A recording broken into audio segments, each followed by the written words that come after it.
لک الحمد یا اللہ الصلاۃ والسلام علیک یا رسول اللہ اما بعد۔ سلسلہ ہے تذکرہ اسلاف کا۔ اس مبارک سلسلے میں ہم اپنے اسلاف کا، اپنے بزرگوں کا ذکر خیر، ان کے یوم ورث اور ولادت کی تاریخوں پر کرنے کی سعادتیں حاصل کرتے ہیں۔ آج جس عظیم الشان شخصیت کا ہم ذکر خیر کرنے جا رہے ہیں، مشہور صوفیانہ شاعر حضرت علامہ مولانا شاہ عبد العلیم عاصی غازی پوری رحمۃ اللہ تعالی علیہ۔ آج آپ کا ذکر خیر ہم اس مناسبت سے کرنے جا رہے ہیں کہ 3 جمادی الاخری 1335 ہجری کو حضرت کا وصال ہوا تھا۔ آپ کے وصال کی تاریخ پر آپ کی بارگاہ میں خراج عقیدت پیش کرتے ہوئے یہ بیان ہم آپ تک پہنچانے کی سعادتیں حاصل کر رہے ہیں۔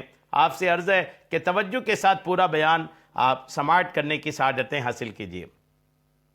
حضرت عاصی غازی پوری کا خاندان اپنی علمی اور روحانی عظمتوں کی وجہ سے شہرت و مقبولیت کا حامل رہا ہے۔ آپ کے والد ماجد قطب العارفین حضرت شیخ قنبر حسین رحمۃ اللہ تعالی علیہ اپنے وقت کے الحمدللہ بزرگ کامل تھے۔ آپ کے والد بھی الحمدللہ ایک عظیم الشان بزرگ تھے الحمدللہ، اور آپ کا پیدری نسب نامہ خلیفۃ المسلمین حضرت عمر فاروق اعظم رضی اللہ تعالی عنہ سے جا ملتا ہے۔ آپ اپنے والد صاحب کی طرف سے حضرت عمر فاروق اعظم کے اولاد میں سے ہیں، اور آپ کی نویں پشت میں حضرت شیخ مبارک قدس سرہ جن کی ولادت باسعادت 934 ہجری ہے، اپنے عہد کے مرشد کامل تھے۔ 966 ہجری میں قصبہ سکندرپور زیرہ بلیا میں رشد و ہدایت کا سلسلہ انہوں نے قائم کیا، اور 1016 ہجری میں وصال فرمایا۔ آپ کی والدہ ماجدہ عاصی غازی پوری رحمۃ اللہ تعالی علیہ کے والدہ ماجدہ عمدہ بی بی مفتی احسان علی صاحب قاضی پورہ آرا کی صاحبزادی تھیں، اور مفتی صاحب موصوف حضرت شاہ غلام حیدر بلیاوی رحمۃ اللہ علیہ کے اجل خلفاء میں شمار کیے جاتے ہیں۔ مفتی احسان علی خلیفۃ المسلمین حضرت سیدنا ابو بکر صدیق رضی اللہ تعالی عنہ کی اولاد میں سے تھے۔ اس طرح سرکار سیدنا عاصی غازی پوری رحمۃ اللہ تعالی علیہ پیدری اور مادری اعتبار سے فاروقی اور صدیقی ہیں، یعنی آپ اپنے والد کی طرف سے صدیقی ہیں، فاروقی ہیں، اور اپنے والدہ کی طرف سے آپ الحمدللہ صدیقی ہیں۔ دونوں طرف سے فاروقی اور صدیقی آپ ہیں۔ آپ کا اسم شریف محمد عبدالعلیم اور تاریخی نام ظہور الحق ہے۔ آپ کی ولادت باسعادت 19 شعبان المعظم 1250 ہجری میں موضع سکندرپور ضلع بلیا میں ہوئی۔ آپ اپنے والدین کے اکلوتے چشم و چراغ تھے۔ آپ ابھی 10 ماہ کے بنا ہوئے تھے کہ ماں نے داغ مفارقت دے گئیں، والدہ کا انتقال ہو گیا۔ نانی نے اس در بے بہا کو اپنے سایہ عاطفت میں پناہ دی اور پرورش و پرداخت کے لیے اپنے ساتھ آرا لے آئیں، جہاں وہ 11 برس تک زیر تعلیم و تربیت رہے۔ فارسی اور عربی کی کتابیں آپ نے اپنے نانا حضرت مفتی احسان علی صاحب رحمۃ اللہ علیہ سے پڑھی۔ 12 برس کی عمر میں سکندرپور آئے۔ وہاں وہ خانقاہ رشیدیہ کے سجادہ نشین حضرت قطب الہند غلام معین الدین قدس سرہ سے مرید ہوئے، جو آپ کو اپنے ساتھ تحصیل علوم کے لیے جون پور لے گئے۔ پہلے انہوں نے خود حضرت عاصی کی تعلیم ظاہری اور باطنی کی، لیکن جب سخاوت علی جون پوری کی تحریک سے جونپور میں ایک دینی مدرسہ کھلا اور اس میں مولانا عبد الحلیم فرنگی محلی بغرض درس و تدریس بلائے گئے، تو حضرت عاصی کو مولانا موصوف سے پڑھنے کا شوق ہوا، اور وہ آپ کے حلقہ تلمذ میں شامل ہو گئے۔ تمام درسی کتابیں مولانا ہی سے پڑھی۔ جب مولانا لکھنؤ واپس چلے گئے تو مفتی محمد یوسف صاحب ان کی جگہ تشریف لائے۔ حضرت عاصی نے آپ سے بھی اکتساب فیض کیا۔ پھر اسی مدرسہ میں حکیم سید جعفر حسین کاشف لکھنوی طب پڑھانے کے لیے آئے۔ آپ سے ان کے ایسے تعلقات ہو گئے کہ جب وہ لکھنؤ گئے تو انہوں نے اپنے شاگردوں کو طب پڑھانے کا کام حضرت عاصی کے سپرد کر دیا تھا۔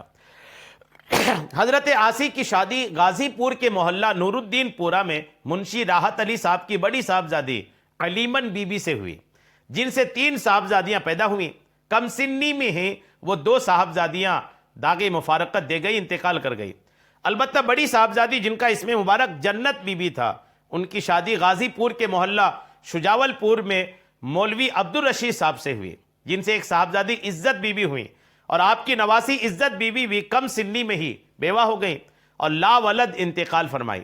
گویا حضرت عاصی اولاد ظاہری سے تو محروم رہے، لیکن اولاد باطنی سے زندہ جاوید ہیں۔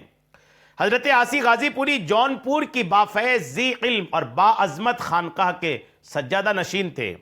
حضرت دیوان محمد رشید جونپوری عہد عالمگیری کے نہ صرف بافیض اور باکرامت بزرگ تھے بلکہ صاحب علم و فضل بھی۔ آپ کی تعلیم استاذ العلماء ملا محمد افضل جونپوری سے مکمل ہوئی۔ دلی جا کر حضرت شیخ نور الحق ابن حضرت شیخ عبدالحق محدث دہلوی سے احادیث کا سبق لیا اور ان کی اجازت بھی حاصل کی۔ آپ کے شاگرد فتاوی عالمگیری میں پیش رہے۔ خانقاہ رشیدیہ کی بنیاد آپ نے ہی رکھی۔ آپ کے جانشین صاحب علم و فضل رہے۔ آپ ہی کے سلسلے میں حضرت قطب الہند غلام معین الدین سجادہ نشین تھے۔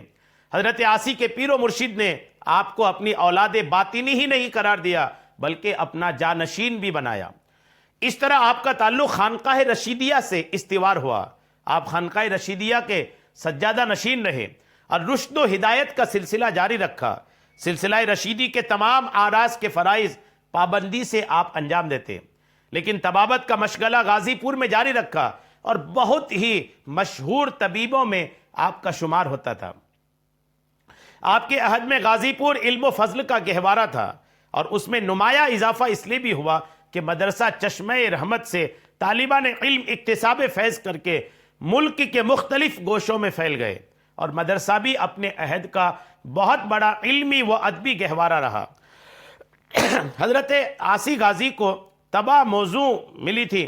وہ پہلے عاصی تخلص کر کے روایتی انداز میں غزلیں کہتے تھے، پھر بعد میں آپ نے اپنا تخلص عاصی عین کی بجائے عاصی الف سے رکھا۔ شاعری میں حضرت شاہ غلام افضل الہ آبادی کے آپ شاگرد تھے، اور حضرت افضل ناسخ لکھنوی کے ارشد تلامذہ میں سے تھے۔ ناسخ کا مشہور شعر آپ ہی کے تعلق سے ہے کہ انہوں نے کہا ہے، ہر فر کے دائرہ ہی میں رکھتا ہوں میں قدم، آئی کہاں سے گردش پرکار پاؤں میں۔ یہی وہ دائرہ شاہ اجمل ہے جہاں کے سجادہ نشین حضرت افضل الہ آبادی تھے۔ حضرت افضل کو ناسخ کے ساتھ کافی عرصہ تک رہنے کا موقع ملا، اس لیے ناسخ کی فیض صحبت سے آپ کو فن عروض و معانی و بیان پر کافی مہارت حاصل ہو گئی۔ وہ نہایت ہی ذہین اور زود گو شاعر تھے۔ یہی وجہ تھی کہ وہ مشاعرہ کے لیے بہت پہلے سے غزل نہیں کہتے تھے بلکہ عین مشاعرہ میں فی البدیہہ الحمدللہ آپ لکھتے تھے۔ عاصی اگرچہ دبستان ناسخ سے وابستہ تھے لیکن شاعری میں ان کے رنگ کی کورانہ تقلید انہوں نے نہیں کی۔ وہ خود کہتے ہیں کہ اس قدر درد سے لبریز جو تقریر نہ ہو، سخن عاصی شیدا غزل میر نہ ہو۔ عاصی کے کلام میں جذبات عشق کی پاکیزگی اور سود و گزاز کی طہارت ملتی ہے۔ اس کا سبب یہ ہے کہ وہ عشق حقیقی میں فنا ہو کر مجسم سوز و گداز بن گئے تھے۔ عاصی کی شاعری میں تصوف کی چاشنی بھی ہے اور تغزل کا سوز و گداز بھی ہے۔ ان دونوں نے مل کر ان کی غزلوں کو دو آتشہ بنا دیا ہے۔ انہیں دبستان ناسخ کا میر کہا جائے تو بے جانا ہوگا، اس لیے کہ میر کا رنگ و آہنگ اور حافظ شیرازی کا صوفیانی مذاق ان کا ترہ امتیاز ہے۔ ان کی مشہور غزل کے آپ دو شعر ملاحظہ فرمائیے۔ لکھتے ہیں کہ وصل ہے پر دل میں اب تک ذوق غم پیچیدہ ہے، بلبلا ہے عین دریا میں مگر نم دیدہ ہے، آنکھیں تجھ کو ڈھونڈتی ہیں دل تیرا گرویدہ ہے، جلوہ تیرا دید ہے صورت تیری نادیدہ ہے۔ الحمدللہ عاصی کا کلام تصوف کے رموز و نکات سے مزین ہے۔ ان کے اشعار میں جو والہانہ پن ہے وہ اردو کے صوفی شاعروں میں خال خال نظر آتا ہے۔ الحمدللہ خواجہ درد مرزا مظہر جانے جانا آتش غالب وغیرہ ہم کے یہاں تصوف ایک حد تک روایتی نظر آتا ہے، لیکن عاصی کے یہاں بصیرت اور کیفیت کی ایسی ہم آہنگی ہے کہ قاری کیف آگی ہو جاتا ہے۔ الحمدللہ اگر آپ کی شاعری کو دیکھنا ہے قریب سے تو آپ کے دیوان کا مطالعہ کرنی چاہیے۔ آپ کے دیوان میں الحمدللہ آپ کے اشعار ہیں۔ انتخاب کلام عاصی غازی پوری نامی کتاب جو آپ کے دیوان پر آپ کی شاعری پر شائع ہوئی ہے، اس میں سے میں نے آپ کو چند باتیں آپ کی حیات سے پیش کیا ہے۔ اللہ کریم سرکار عاصی غازی پوری رحمۃ اللہ علیہ کے قبر انور پر خوب رحمتیں نازل فرمائے اور ان رحمتوں سے ہم سب کو بھی حصہ عطا فرمائے۔ آمین بجاہ النبی الامین صلی اللہ تعالی علیہ وسلم۔